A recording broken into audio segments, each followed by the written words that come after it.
The sports you love, the teams you can't live without. Get a sense of urgency! This is Jake Scott and Ben Anderson on 97.5 The KSL Sports Zone. Jake and Ben, 97.5 The KSL Sports Zone. Want to remind you can win big this Wednesday on the KSL Sports Zone with Win Ticket Wednesday. Listen to the KSL Sports Zone all day on Wednesdays for your chance to win.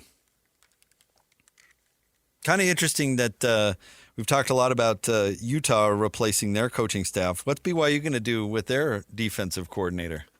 I would have thought Gennaro Guilford would have been a terrific candidate. I wonder if that was on the table for him. I suspect he probably wouldn't have left if that was going to be the case. Kelly Poppinga seems like a pretty obvious name to me, and one I'd probably keep an eye on for BYU. What do both of those guys have in common? Neither one of them come from the Whittingham defensive tree. Yeah. So I wonder if that – I mean, if Kalani wants to keep that going, he's going to have to look outside the program, I guess. Because Poppinga's a Bronco guy. That's all his coaching background is in that scheme, not necessarily in what Kalani Sitake has done at BYU. Although it is different. You know, what Kalani, the defense he runs is different than what he ran at Utah. Sure. That is true. Yeah.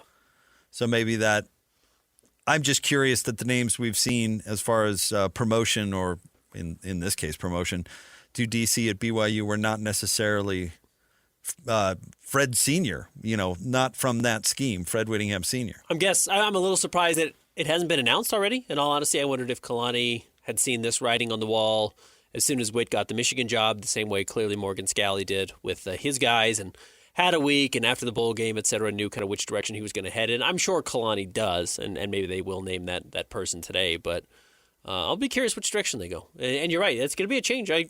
I don't want to undercut how valuable Jay Hill was to BYU. Jay Hill really, when he got there, it seemed like they upped a level of seriousness. Now, coincided with more money flowing into the program and the NIL that followed it, but Jay Hill was a terrific coordinator. The system's still the system, though. You know what Jay Hill is good at is being an administrator. I'm not trying to sell his coaching duties short, but we learned that at Weber State. I mean, he's a terrific implementer and coach from that standpoint. He is a good recruiter and took players with him to Weber State, but I actually think that Jay Hill is replaceable.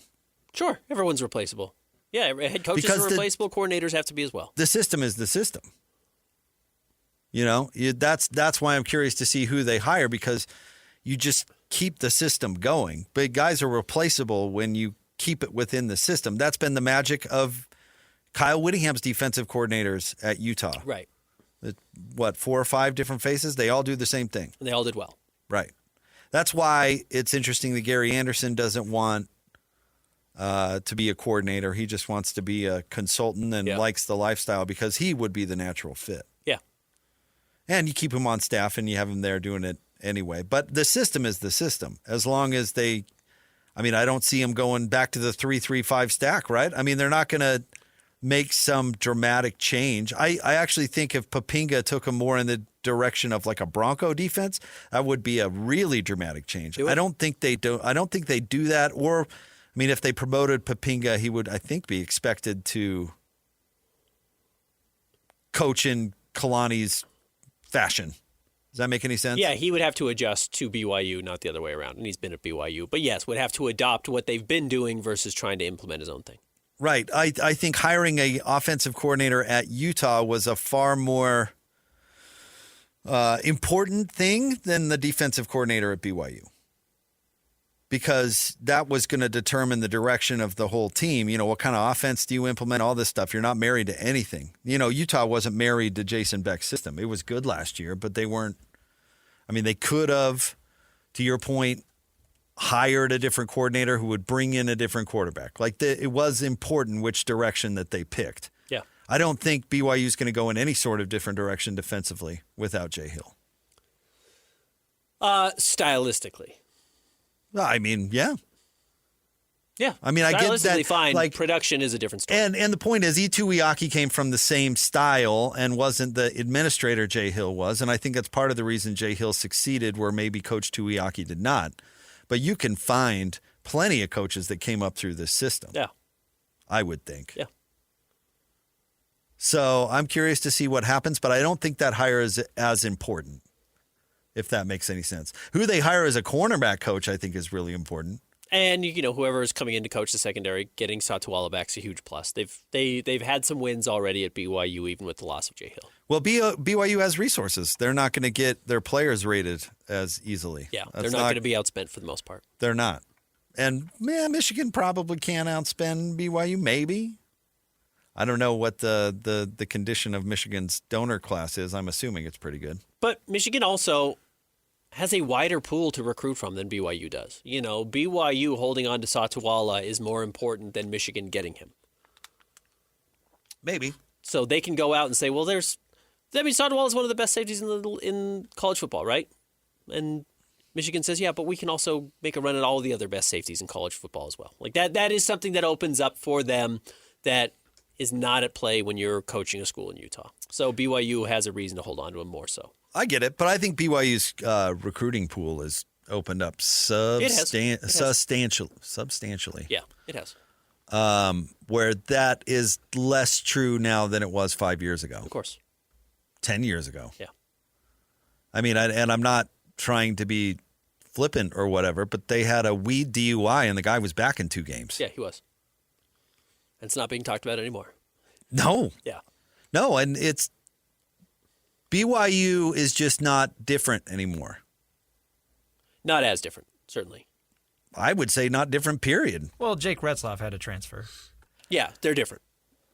And Satawala is a bountiful kid who Jake he's a Retzlaff legacy recruit. Didn't have to transfer. Jake Retzlaff was suspended if he stayed, he would have been suspended because they are different. He would have been suspended for 6 games. That's enormously different. Are you crazy?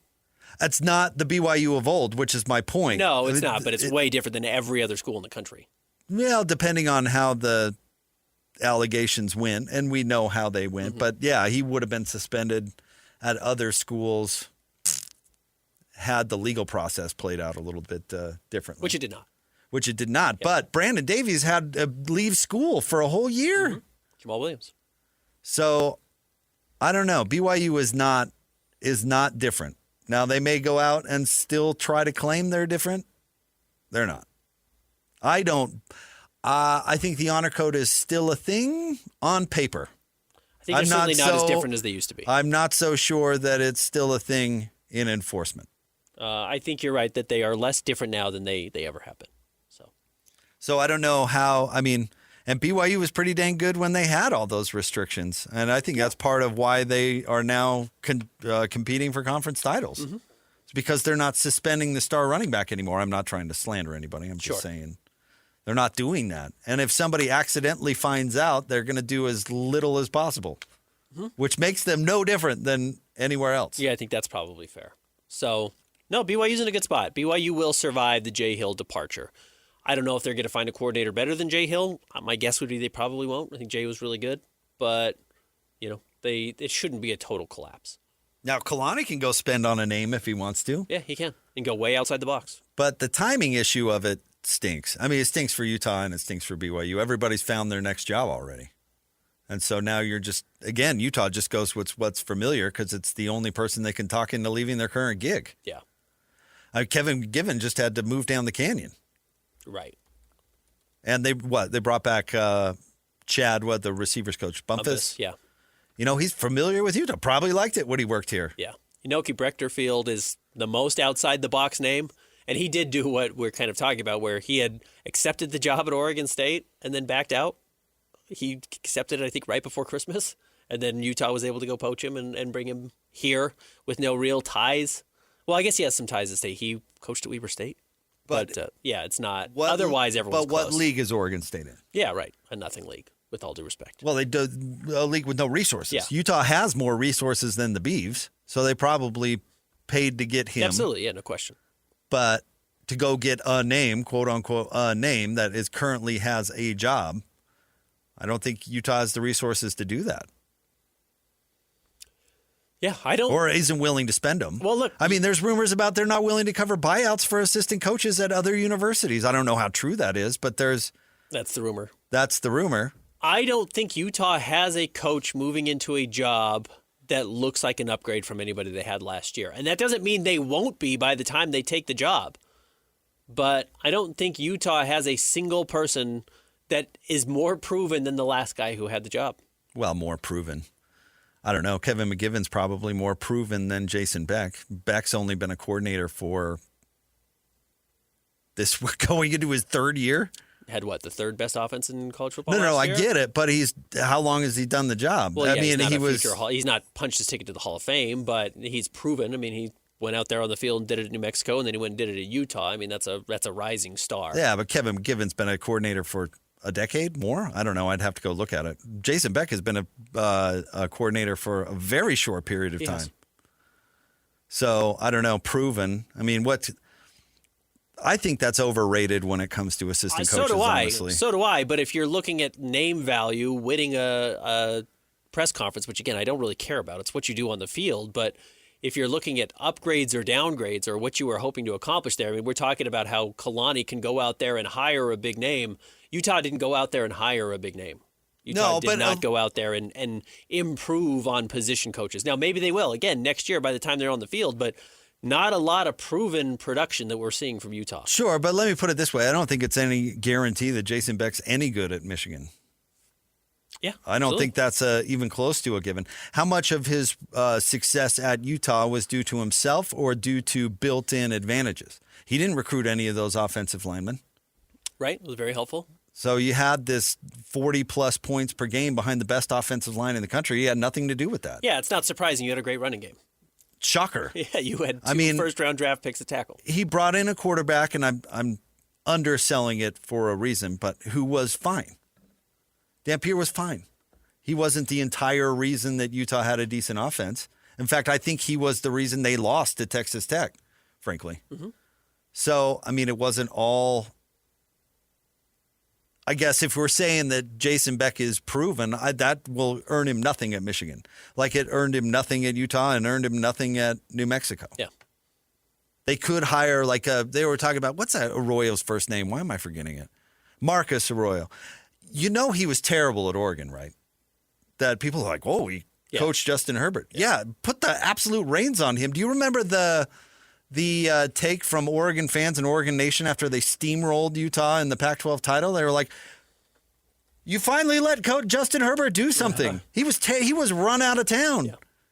Kenny Dillingham was his lieutenant, and they fired Arroyo for Dillingham. Uh-huh. But people will tell you, oh, Arroyo, man, he's proven. Is he? Because he was terrible at Oregon, and he was good, I guess, at Arizona State. Certainly have more faith that Jay Hill's going to do well at Michigan than I do Jason Beck. And I'm not doubting Jason Beck, but Jay Hill also goes with Kyle Whittingham. I mean, it's a defensive slanted team. Because Jay Hill will be empowered to coach. He will be. The offensive, exactly right. Jason Beck will not necessarily be empowered to coach.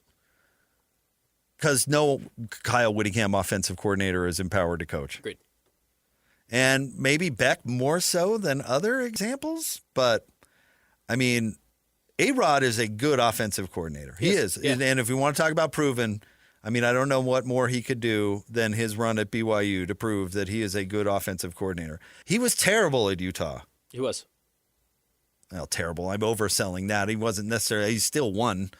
God, what in his years as offensive coordinator, they won like 9 and 10 games a year or something like that. I say he was different. But what was the issue?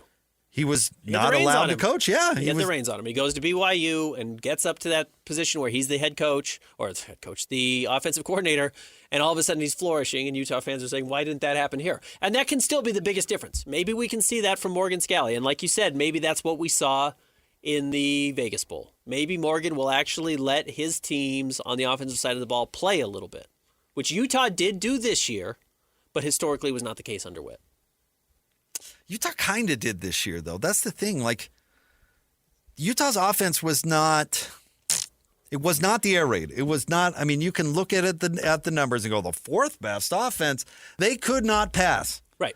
They could not pass. They had one receiver that had a pretty good year that made a bunch of plays for them. They could not pass the ball because Witt doesn't want to pass. Because what happens when you pass? You risk an interception. You risk a turnover. You risk a bad snap. It's way easier to do a zone read offense and not turn the ball over than it is to throw it all over the yard. It used to be Quinn Snyder used to push back against people harping on turnovers because he said, well, we turn the ball over a lot because we pass the ball a lot. Yeah. And we move it around a lot. So it's going to be more turnover prone. Is Morgan scared like Witt was about turning the ball over? I don't know. He didn't appear to be in the Vegas Bowl. He didn't. And that was a pretty unintimidating Nebraska team after the first two drives. So he probably felt comfortable going out there. And it's his first game. You might as well show off a little bit. And it was Jason Beck's last game, so you might as well show off a little bit. But no, that's going to be the big question. I saw Kyle Whittingham's teams put up 17 points against plenty of absolutely. Oh, they lost to Northwestern. Inspiring teams. They lost to Northwestern in a bowl game, who couldn't move the ball at all, and Utah's response was, let's go hire that offensive coordinator to be our analyst. That was insane. And I hope some of that insanity is not there with Morgan Scalley. It would make Utah's a much more enjoyable team to watch week in and week out. I will not miss Kyle Whittingham's causal logic.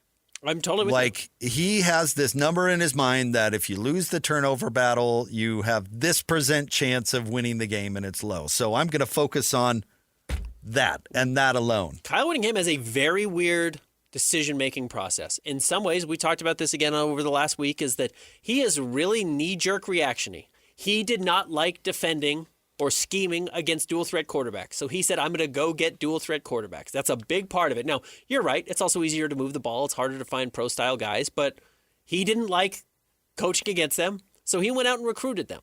He knew that's the types of reaction he made. He was also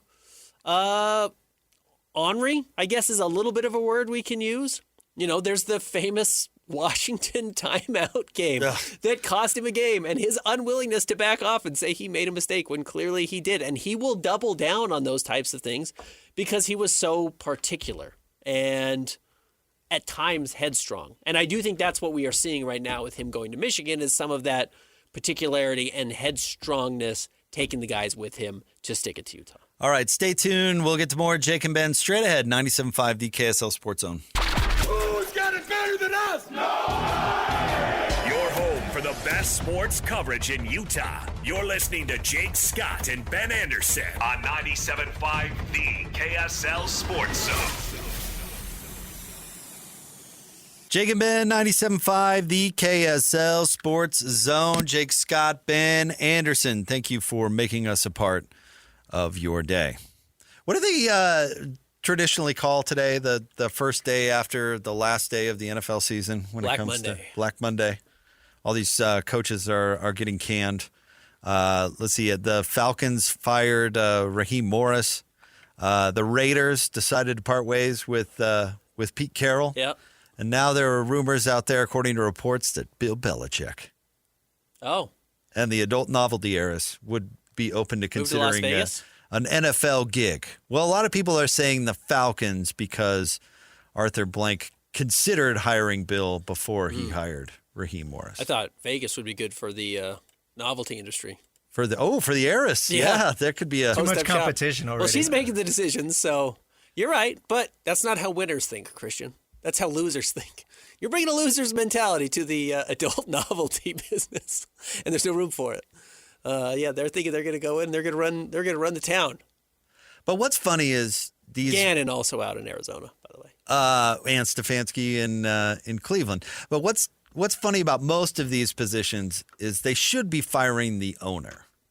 And to kind of bring it full circle, you know, Ryan Smith is in the prove it phase as an NBA owner, and we've talked about this forever on how good the Millers were, and how even though they didn't get over the top, you had to appreciate what a good ownership group that they were. And I think Ryan Smith has done fine so far, but he is in that prove it stage, which is better than where the Raiders are with proven moron. And the Browns are with proven moron. Now, I think Arthur Blank is actually a pretty decent owner, or has been in the past, so maybe that's more of an attractive position. But I don't even know the owner of the Cardinals, but obviously a moron. And it's funny, especially in the NFL, it's obvious, because the NFL, it's easy to go from the cellar to the playoffs. you can do that in one season. It it's is not amazing. hard. Yeah. We've seen it a Well, the zillion Panthers, times. yeah. So then you look at these teams that absolutely cannot get off the mat and you go, what's the problem? Well, the problem is Woody Johnson with the Jets. The problem is what's his haircut with the Raiders? Mark Davis. I mean, Michael Bidwill. if you look, the owner of the Bidwood, Cardinals. terrible accident. And these bad owners can be accidentally good once in a while, like going to the Super Bowl with Kurt Warner. But is that the exception or the rule? Absolutely the exception. Yeah. And so if you're Lloyd and you're a Raiders fan, I don't know how you're a Raiders fan, because until that guy sells the team, they're going to be terrible. Every Arizona ownership group just has a hilarious controversy page in their Wikipedia, including Bidwell, of, office affairs and, just cheating and all kind of ridiculous stuff. Have you read I should bring it up so I can point out. Have you read the Mark Davis statement about firing Pete Carroll? No, I haven't. Even that No. is absolutely terrible. Like, it's worded terribly. It's written poorly. Did you see that Mark Davis said that his current girlfriend had no idea who he was and how rich he was, and that's why he loves her, because she fell in love with him? She just liked me. That's the kind of guy you're dealing with. Made eyes across the room. Yeah. Doesn't recognize that he's being picked clean. Unbelievable. Hey, you know what? Maybe Brady's smart. Maybe Brady saw him too and thought, oh, that's a sucker. That guy will give me as much money as I want, and I can do as much or as little work as I want. Mark Davis, that's the guy I want to work for. That's the guy whose waitress is being nice to him, and he thinks, oh, she's in love with me. She's not fishing for an give extra her some couple more of money. percentage points on the tip. You know what? I should give her some She's bucks. in love. Yeah, hire Pete Carroll's 105 years old. And by the way, I like Pete's philosophies or whatever, but go back and look at the Raiders even before the old man died, but look at Mark Davis's track record when it comes to hiring coaches. No, dude, you're right. The coaches are not your problem. And I don't want to go to a massage parlor with Robert Kraft, but historically his teams play well. He's probably a good owner. Is he? I wonder that. That's actually an interesting example. He's probably a good owner. They're good again this year. 'Cause They're always pretty good. But he wasn't good before Belichick and Brady. And that was 25 years ago, so I'd give him some I room know, to but who gets the credit? evolve. Sure. I don't know if it's Kraft that gets the credit, honestly. He was smart enough to not get in the way, Yep. right? Steelers ownership generally pretty good. But you're right. Ownership really matters. See, Larry Miller, you could criticize certain parts of Larry Miller's ownership, but you know what he was smart enough to do? Stay out of Jerry Sloan's way. Mm-hmm. Gale also smart enough to stay out of the way. And I'm of the belief that owners can improve. Owners should improve. How would you know how to do it early on in your run? Mark Cuban got better as an owner throughout his tenure. I think owners can get better, so maybe Robert Kraft has. Maybe he hasn't. But I bet you Arthur Blank is better at certain things than he was when he first started. And I'm with you. I think Arthur Blank's probably a pretty good GM. I'm sure we'll get some, or owner, I should say. I'm sure we'll get some fan of the team say, no, he does X, Y, and Z wrong, because when you really follow it closely, you see all their warts. But See, our friend Colton tweets in. He says, Matt Ryan is expected to take a high-end job in Atlanta. If the Falcons even sniff around Bill, I'm changing teams. But see, hiring the star quarterback, how did that go for Miami and Dan Marino? Yeah. How did that go for Elway. the Donks and John Elway? Actually, they got a Super Bowl out of it, I guess, but it certainly didn't end well. they quite literally limped into that Super Bowl. I mean, they had a stellar defense and a corpse playing quarterback. But I don't know. Maybe Arthur Blank isn't a good owner. yeah, he might not be. Because turning around and hiring the star quarterback to be your front office guy is not what I'd call a savvy move. It's not the most. Doesn't have the greatest imagination. Maybe Bill and the heiress are actually going to head for Atlanta. Falling up, be great. But man, if you're rooting for a team, just hope for good ownership. I mean, really, it matters so much. It's not all, Ishbia went to the finals or whatever with the Suns. Or was that Sarver? That was Sarver. That was Sarver, Yep. who awful owner. So you can accidentally be good once in a while, but I'll tell you what. I mean, the Jets will never win a Super Bowl as long as that buffoon is owning the team. Chargers. As long as that Haslam buffoon owns the Browns, Yeah. they will be terrible. Because he's the type of guy who gets talked into taking Johnny Manziel in the first round on a phone call. Like the cut of his jib. Like his entire staff, coaches, GMs, or whatever, they're going, no, Johnny Manziel, he's like 5 feet tall, and I think he's a cocaine addict. Take that quarterback immediately. And then what's also hilarious is they made the same mistake minus the cocaine with Baker Mayfield like 2 years after. A small guy who has maturity issues. Yeah, and then take didn't even that see Baker guy. through. Yeah. Take that guy. Well, we could get that guy in like the third round. Take him number 1. Take him now. Take him now. Well, they haven't fixed their quarterback situation. But honestly, I think that Ryan Smith likely will, if we want to bring this back to the Jazz, I think he'll prove himself to be a good owner. I have no reason to doubt, the contrary. He's not made the moves that have sunk the ship. And I know Jazz fans are kind of eager to start winning again, but they're not losing because Ryan Smith made some buffoon decision about a GM or a coach or a player or not signing a player or signing the wrong player. That has not happened. I'm not sure anything on the floor has failed that Ryan Smith has tried to do. Outside of the uniforms. Right. But that's all. I'm talking like literally decisions on the court. I'm not sure. By the way, I said that as a joke. I don't care. Yeah, you and I don't care. No. But yes, I'm not sure Ryan has tried to install something with the Jazz and not had it work yet. In fact, I think everything we have seen has probably been by design, and I know that probably drives Jazz fans mad, but I think that is still better than, we really thought we were going to win in 2023 and had the, sixth worst record in the NBA or whatever it ended up being. No, that would be the worst case scenario. Matt Ishbia trading the farm for Kevin Durant was an awful move. Horrible. Set them back a long term. By the owner. Set them back 10 years, maybe. Yeah, and I know they're winning now. It's because winning that at that level is not that hard in the NBA. Where the Suns are now is not that difficult to do, which is why you can't fall in love with the idea of, got 16 wins early in the season. Like, it just doesn't mean that much. You have to see it through. You have to be patient. You have to put in some of the pain if you're in some of these markets. But yes, he came in and thought, I'm going to put this team into a position to get over the top, and they got worse, and that really hurts you. That's bad ownership. Bad ownership? Yeah. I mean, if you want to look at a bad owner that maybe learned his lesson after 25 years, I guess you could kind of look at James Dolan, who hired somebody that he couldn't really tell what to do. And seems to stay out of the way. And has stayed out of the way, at least for now.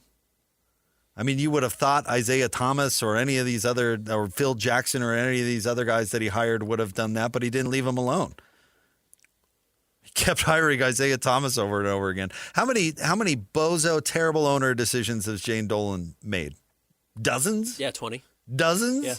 And the difference between him being successful now and not before is him playing going on the road with his stupid band or playing the Sphere or whatever it is that he does with his spare time now. Yeah. And I still don't think the Knicks are that great. Well, they're not going to win a title this year, certainly.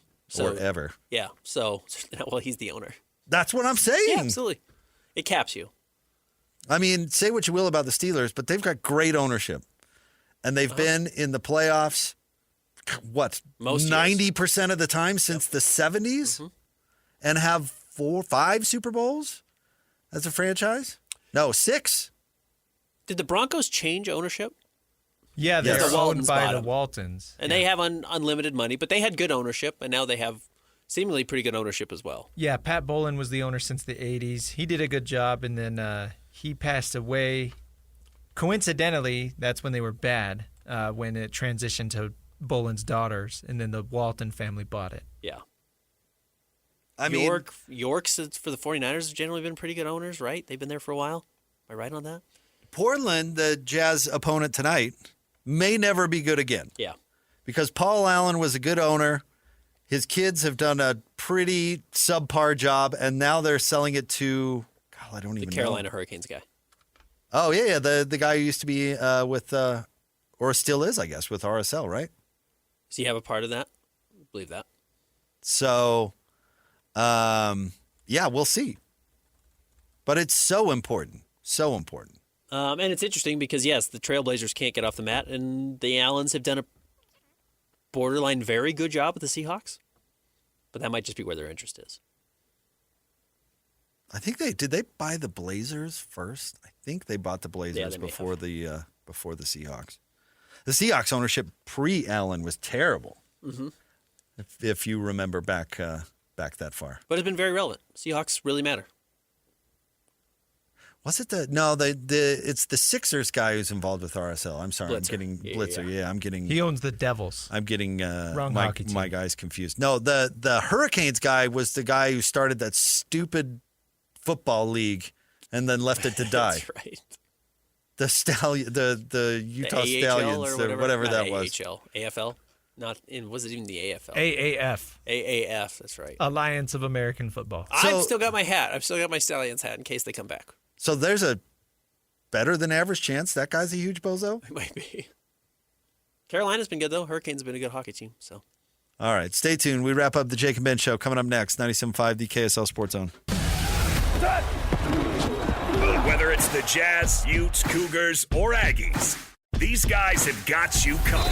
Time to eat, fellas. You're locked on to Jake Scott and Ben Anderson 1, 2, 3, move it. on 97.5, the KSL Sports Zone. Two amigos on their way, talking sports. They got it made, Jake's and also loves his tie guy. Ben's got style with his scarf. Oh my.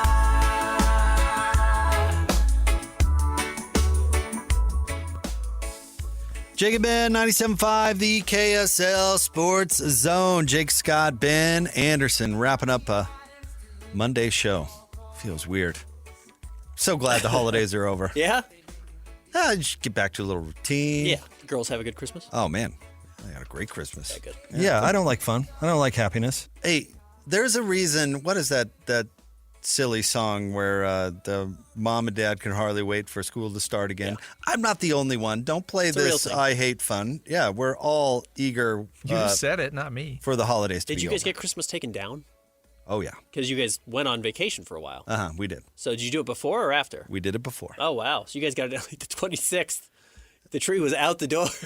It was like 2 days later, yeah. Yeah, it was quick. Okay. Oh, no, but we don't have a live tree.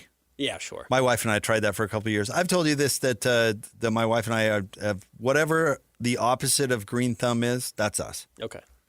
Yeah, I kill everything too. Just kill it. And honestly, when we had a live tree for a couple of years, it was such a fire hazard. By the time that Christmas actually arrived, we decided for safety's sake Plastic. to not do that anymore. So the taking down a live tree is much more difficult than just folding up the Absolutely plastic thing and putting it in the box. Yep, I'm with you. Yeah, we got ours taken away. Christian, you put yours away yet? Still got to find a day to do the lights, but everything interior, yeah. Yeah, I did that Saturday. I was up on the roof Saturday, tearing everything down. We haven't done the lights yet. Our lights are still up. Yeah. You were at But they're obviously going to be up until like June. Yeah, 'cause right. I'm not getting up there and doing it. And we had a weird window where it was pretty warm, and I thought this is a good time to do it. So Got out there and made it happen. Yeah. I was telling the guys this. It's been so warm around here. So in Virginia, I went to very eastern Virginia. Freezing cold. Yeah. I mean, not usually as cold as it was. So, we had coats on the whole time or whatever. Get back here at the airport. We get the coats out of our suitcase to go outside to get picked up as my wife went and got the car. I had to take my dang coat off. Yeah. It's like it's warm. it was gross this morning, but it's warm. It's still 45 degrees outside. Pretty wild. Yeah. Not that way in Eastern Virginia. Yeah, I believe that. No. That sounds bitter. Oh, we couldn't even walk. We were like 5 minutes from my grandmother's house, and we drove every time. We were like, oh, maybe we'll take a walk. And then you open the door, and it's like, never mind. Stay in it. A little chilly. Did you have a good New Year, though? Life's good, man. Things are in good shape. Did you make it to midnight? I did. But I honestly don't think I was paying attention to the ball dropping. Like, I don't think I ever saw the ball. I have that realization that I was just kind of hanging out. We made pizza, and then I'm thinking, oh, yeah, didn't see the ball this year. Then again, I didn't watch I didn't really tune into Anderson Cooper or anybody. I made it to 10:30. Okay, and hung it up. And then called it a night. Well, for you. in a small town in Virginia, there's, interestingly enough, not a whole lot going on New Year's. At grandma's. Not a Yeah. whole lot to do. Yeah, Time to go to bed. yeah. Had my kids watch Guardians of the Galaxy for the first time, and then we called it a night. They didn't stay up either. No. Oh, good for them. My oldest wanted to. She was like, I want to make it. And it's like the fact that you're having this reaction tells me you'd be fine going to sleep. Start crying about staying up late. Yeah. Like having a meltdown about staying up late. Yeah. Christian, did you make it to midnight? Well past, my friend. Wow. Well past? Nah, yeah, we were at a friend's house, and then, we had to drive home, so, yeah. Or take an Uber. No, the wife drove. Okay. She's pregnant. Oh, yeah. Pregnant, Well, yeah, there you have the built-in DD. I forgot about that.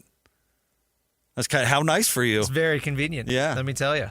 Well, enjoy it because that'll be your last New Year's Day sleeping in. I figured, yeah. Yeah. So I hope you slept till like noon or something because that's over. Yeah, you're going to need teenage years again to come back in. Oh, I The kids are remember. sleeping in. I remember when we first had a baby, like the 8-year-old's first New Year's. We were like, we're gonna have people over, and yeah, we'll put the baby to bed, but we're still gonna have a good time. We're not gonna let it ruin our fun. And then come, 4 a.m. on New Year's Day, you're like, was that a good idea? No, it was not. You Was I really thinking that through? just can't really sacrifice days anymore once you have kids. It's hard to lose an entire day to exhaustion or whatever. But yeah, hopefully everybody out there had a good New Year. We've got news. Brendan Sorsby is committed to Texas Tech.